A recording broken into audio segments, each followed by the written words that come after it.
In some ways, Roem's campaign is wholly ordinary, even mundane. She's campaigned heavily on the promise of reducing rush hour traffic on Route 28, touting a notably unglamorous but highly practical infrastructure plan, but in others, it's quite not extraordinary. Roem is a trans woman in a historically conservative state. Her opponent, Delegate Bob Marshall, who has held public office in Virginia for 25 years, has been described as one of the most extreme and incendiary lawmakers in Richmond, and, more succinctly, completely nuts.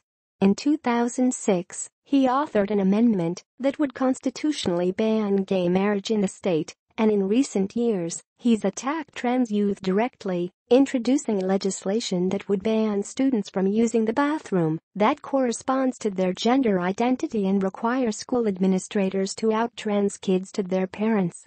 During the campaign, Marshall has lived up to his extremist reputation, persistently attacking Moan's gender identity. In late October, he made national news after he referred to Moan using male pronouns in campaign mailers that were paid for by the Republican Party of Virginia.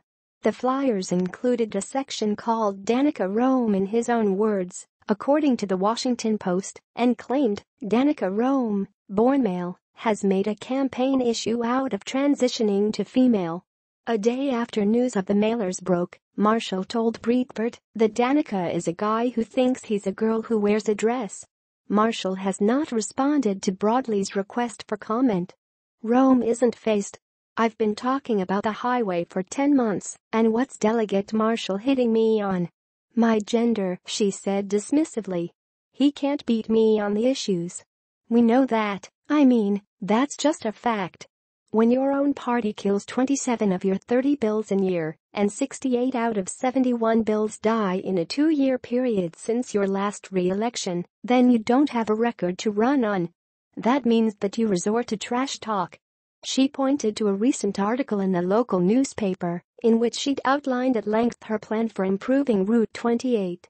Delegate Marshall declined to be interviewed, which Roem sees as part of an obviously evasive media strategy. He'll talk to outlets like Breitbart, she said, but he's repeatedly turned down interviews with less conservative publications. I talk to everyone regardless of whether I think they're going to be friendly towards me, she emphasized. Yeah, I talk to LGBTQ outlets, and at the same time, I talk to local reporters. At the same time, I've been on conservative talk radio 5 times as a progressive, transgender journalist and stepmom. I'm not afraid to talk to people who might not agree with me.